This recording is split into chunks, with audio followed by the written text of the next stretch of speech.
जय मां विंध्यवासिनी, हर हर महादेव। आप सभी का स्वागत है आपके अपने यूट्यूब परिवार फेसबुक पेज पे। जब दरिद्रता घर कर जाती है तब हम ना सिर्फ अन्न धन वस्त्र के लिए बल्कि अपने कोई छोटे से छोटे इच्छाओं की पूर्ति के लिए भी तरस के रह जाते हैं। दैनिक जीवन के जो साधन होते हैं उन्हें भी पूर्ण कर पाने में घर का गृहस्वामी जो है वो सक्षम नहीं हो पाता है। तो दारिद्र के दहन के लिए भगवान सदाशिव का दारिद्र धन स्त्रोत जो है उसका उपयोग, उसका साधना, उसका अनुष्ठान हमें करना चाहिए। किस प्रकार से कर सकते हैं उसका पूरा विधि विधान बता रहे हैं। यह आप किसी भी महीने की मासिक शिवरात्रि या प्रदोष से आरंभ कर सकते हैं, अथवा अगर महाशिवरात्रि का संयोग आपको प्राप्त हो रहा हो तो अति उत्तम है। सर्वप्रथम इसको सिद्ध करने के लिए या इसको सिद्ध करने की आवश्यकता नहीं है, वस्तुतः हमें लगातार इसका पाठ करना है। कुछ विधान है जिसके साथ अगर हम यह करते हैं तो ज़्यादा जल्दी से शीघ्र ही यह प्रभाव देना आरंभ कर देता है। इसका पाठ आपको दो समय में प्रमुख रूप से करना चाहिए। अगर सुबह कर रहे हैं तो 8 बजे के पहले कर लीजिए, शाम को करते हैं तो गोधूली वेला में यानी कि प्रदोष काल में कर लीजिए। गोधूली प्रदोष के आसपास के समय जो है कर लीजिए। इसे करने के लिए सर्वप्रथम घर में दैनिक पूजन जो कर रहे हैं दैनिक पूजन को पूर्ण कर लें। उसके पश्चात संकल्प ले लें कि हे सदाशिव, मेरे घर में, मेरे परिवार में जो दरिद्रता की उपस्थिति बनी हुई है वह दरिद्रता समाप्त हो और आपकी कृपा से धन धान्य की वृद्धि हो। रोग भी कहीं ना कहीं एक प्रकार की दरिद्रता का प्रकार है। रोग इत्यादि है, दुख है, उन सभी की मुक्ति के लिए कामना कर ले संकल्प में। और उसके पश्चात आपको यह पाठ करना है। इसमें आपको नाग केसर का प्रयोग करना चाहिए। नाग केसर आपको पूजन दुकान में मिल जाएगा। किस प्रकार से करेंगे? या तो एक छोटा सा पीला रंग का थैली बना लीजिए, पीले कपड़े का सुंदर सा, या फिर पीला कपड़ा रख लीजिए। और आपके पहला जो प्रयोग है उसमें 1 मुट्ठी नाग केसर प्रतिदिन प्रयोग करना है। इतना अट जाए नाग केसर आप उतना लेकर के आएंगे। प्रतिदिन आपको 1-1 मुट्ठी का आवश्यकता पड़ेगा। और इसमें कैसे करना है कि आप अपने स्थान पर बैठेंगे, अपने आसन पर बैठेंगे, नाग केसर को अपनी मुट्ठी में रखेंगे और उसके पश्चात आप दारिद्र धन सूत्र का जो है पाठ करेंगे। पाठ करने के पश्चात, पाठ कितनी बार करना है? कम से कम 8 बार पाठ करना है, या 16 बार करते हैं तो अति उत्तम है। 8 बार या 16 बार कर लीजिए और उसके पश्चात जो है उस नाग केसर को पीले कपड़े में रख करके गांठ लगा दीजिए। अब आपको अगर सुबह के समय कर रहे हैं पूजन, तब अब आपको 1 लोटा जल ले लेना है। जल में थोड़ा सा मिश्री डाल लेना है, संभव हो तो दूध भी ले लीजिए। घी का 2 दीपक ले लेना है। पुष्प, बिल्वपत्र इत्यादि ले करके आपको शिव मंदिर की ओर चले जाना है। शिव मंदिर जाने से पहले जिस घर में आप रह रहे हो, भले वो घर आपका किराए का क्यों ना हो, लेकिन उसका जो चौखट, जहाँ का क्षेत्र आपका है, जहाँ का आप पैसा देते हैं, उसके चौखट को लोटे से स्पर्श करा लेना है और उसके बाद शिव मंदिर जाना है। शिव मंदिर में जाएंगे, सर्वप्रथम घी का 2 दीपक प्रज्वलित करेंगे। यह नाग केसर जो था कपड़े में बांधा हुआ उसको लेकर के जाना है। शिव जी का उसके पश्चात अभिषेक करेंगे। दीपक जलाने के पश्चात उनका श्रृंगार करेंगे।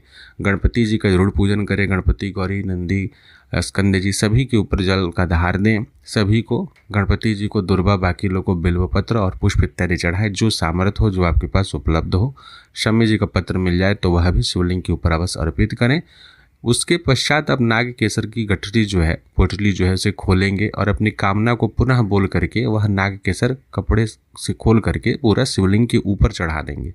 और ऊपर चढ़ाने के पश्चात उसमें से कुछ दाना नाग केसर का उठा करके पोटली में पुनः रख लेंगे और उसे लेकर के आप घर चले आएंगे। घर में धन रखने का जो स्थान है वहाँ पे उस पोटली को रख दीजिए। और प्रतिदिन आप जब पाठ करके जाएंगे इसी प्रकार से नाग केसर, अब अगले दिन से नया कपड़ा रहेगा। आज जो प्रयोग किए वो कपड़ा रख दीजिए, अगले दिन से एक ही कपड़ा को आप बार बार प्रयोग कर सकते हैं। नाग केसर चढ़ा के जब वापस लाएंगे तो 2 दाना 3 दाना जो भी नाग केसर आप उठा के लाएंगे उसी जगह पर रखते जाएंगे। यह काम आप शिवरात्रि से आरंभ करते हैं। मासिक शिवरात्रि से अगले शिवरात्रि तक कम से कम कंटिन्यू करना है, यानी मास भर यह प्रयोग करना है, 1 मास तक। महाशिवरात्रि में करते हैं तब अति उत्तम है। उस दिन से भी आरंभ करके अगले मासिक शिवरात्रि तक आपको जरूर इस विधि विधान को कर लेना चाहिए। यानी अगर आप फाल्गुन मास की महाशिवरात्रि से आरंभ करते हैं तो चैत्र मास का जो मासिक शिवरात्रि पड़ेगा उसमें आपको यह पूर्ण करना है। जिस दिन अंतिम दिन जब आप पूर्ण करेंगे तब यथाशक्ति गौवंश को आप भोजन देंगे, यानी कि अगली शिवरात्रि में आपके पास जो सामर्थ्य हो उस अनुसार उनको, या फिर किसी गौशाला में यथाशक्ति, जरूरी नहीं है कि 10,000 का देना है, 5,000 का देना है, 100 रुपये का दीजिए, लेकिन दीजिए, गोवंश को भोजन करवाइए। और अगर आप आवारा पशु को भोजन करवाते हैं तो अति उत्तम, यानी कि आवारा गोवंश जो मिल जाए, बैल हो, सांड हो, गौ माता हो, तो अति उत्तम है।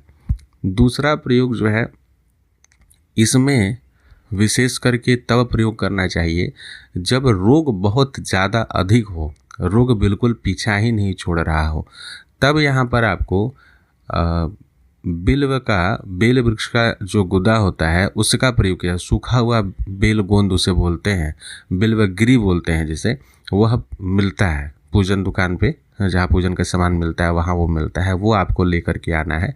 प्रत्येक दिन एक बिल्वगिरी की आवश्यकता पड़ेगी नाग केसर के साथ में। रोग भी बहुत अधिक है, अगर घर में सभी के शरीर पीड़ित है, कुछ ना कुछ कष्ट है, आप इसे भले बोलिए कि अभिचारिक बाधा इत्यादि भी है तो भी यह प्रयोग आपको करना है, यानी कि धन के साथ साथ में अभिचार की बाधा है तो भी आपको यही प्रयोग करना है। लेकिन बस इतना ध्यान रखना है कि जो नाग केसर जब मुट्ठी में लेंगे तो उसमें बिल्वगिरी भी एक ले लेंगे और कपड़े के ऊपर में उसे भी रख करके लेकर के जाएंगे।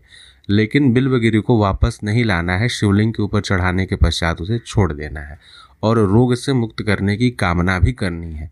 साथ में अगर संभव हो, दारिद्र दहन के साथ साथ में संभव हो तो महामृत्युंजय महादेव की 108 नामावली जो होती है उसका पाठ करते हुए वहाँ पे शिव जी का अभिषेक करें। यानी लोटा में जल, थोड़ा लोटा बड़ा रखना होगा, दोनों दीपक आप शिवलिंग के आगे पहले मंदिर में प्रज्वलित कर देंगे, फिर जल लेकर के जब आप धार देंगे तो धार पतला हो और शिव जी के 108 नाम का, कौन सा, महामृत्युंजय महादेव का जो 108 नाम है उसका आप पाठ करेंगे। आसान है, कर सकते हैं।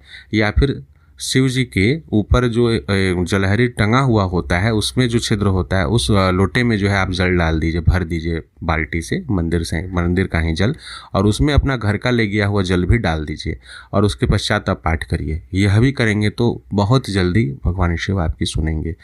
देखिए, यह काम सुबह करते हैं तो अति उत्तम। शाम के समय में बहुत सारे मंदिरों में अभिषेक नहीं करने दिया जाता है। ऐसी स्थिति में आप जा करके दीप प्रज्वलित करके और वहाँ आप नाग केसर बिल्वगिरी चढ़ा करके आ सकते हैं। जल नहीं अगर चढ़ाने देंगे तो भी कोई बात नहीं है।